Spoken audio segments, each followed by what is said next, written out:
மத்திய அரசு மும்மொழிக் கொள்கை விவகாரத்தில் பிடிவாதம் இல்லாமல் தமிழக மாணவர்களின் நலன் கருதி நிதியை வழங்கிட வேண்டும் என தமிழ்நாடு வணிகர் சங்கங்களின் பேரமைப்பு தலைவர் விக்ரமராஜா கேட்டுக் கொண்டுள்ளார். தமிழ்நாடு வணிகர் சங்கங்களின் பேரமைப்பு 42வது வணிகர் அதிகார பிரகடன மாநாடு தூத்துக்குடி மாவட்டம் திருச்செந்தூரில் நடைபெற்றது. தூத்துக்குடி தெற்கு மாவட்ட தலைவர் பாஸ்கர் தலைமையில் நடைபெற்ற இந்த மாநாட்டில் தமிழ்நாடு வணிகர் சங்கங்களின் பேரமைப்பு மாநில தலைவர் விக்ரமராஜா கலந்து கொண்டார். இதனைத் தொடர்ந்து செய்தியாளர்களுக்கு பேட்டியளித்த விக்ரமராஜா, சென்னையில் மே 5ஆம் தேதி 42வது வணிகர் தின மாநாடு நடைபெறவுள்ளதாகவும், மாநாட்டில் வணிகர்களுக்கான உரிம கட்டணம், சங்க கட்டணம் உள்ளிட்ட இடர்பாடுகள் குறித்து நடவடிக்கை எடுக்கப்பட உள்ளதாக தெரிவித்துள்ளார். மேலும் மும்மொழிக் கொள்கையினை ஏற்றால்தான் நிதி தருவோம் என்பதை மத்திய அரசு மறுபரிசீலனை செய்ய வேண்டும் எனவும் கேட்டுக்கொண்டார். குறிப்பாக திருச்செந்தூர் டு தூத்துக்குடி செல்லுகின்ற சாலை மிகவும் பழுதடைந்து விபத்துக்குள்ளாகி கொண்டிருக்கிறது.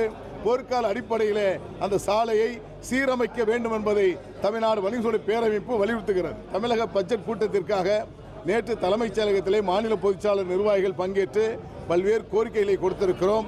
2 தினங்களிலே மாண்புமிகு முதலமைச்சர் அவர்களை சென்னையில் சந்தித்து இந்த பட்ஜெட்டில் எங்களுக்கு என்னென்ன வேண்டும் என்பதை கோரிக்கையாக வைக்க இருக்கிறோம். அதாவது லைசன்ஸ் உரிம கட்டணம் என்பது லைசன்ஸ் என்பது வியாபாரிகளுக்கு ஒரு அடையாளம், அது அரசுக்கு வருமானம் அல்ல.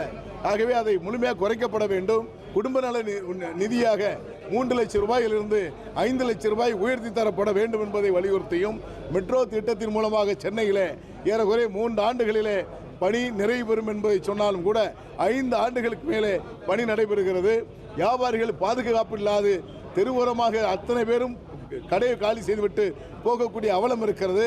அவர்களுக்கும் அரசு பாதுகாப்பாக இழப்பீட்டுத் தொகை வழங்கிட வேண்டும் என்ற பல்வேறு கோரிக்கைகளை அதில் வலியுறுத்தி இருக்கிறோம். பள்ளி குழந்தைகள் ஏறக்குறைய 40 லட்சம் குழந்தைகள் படித்துக்கிட்டு இருக்காங்க.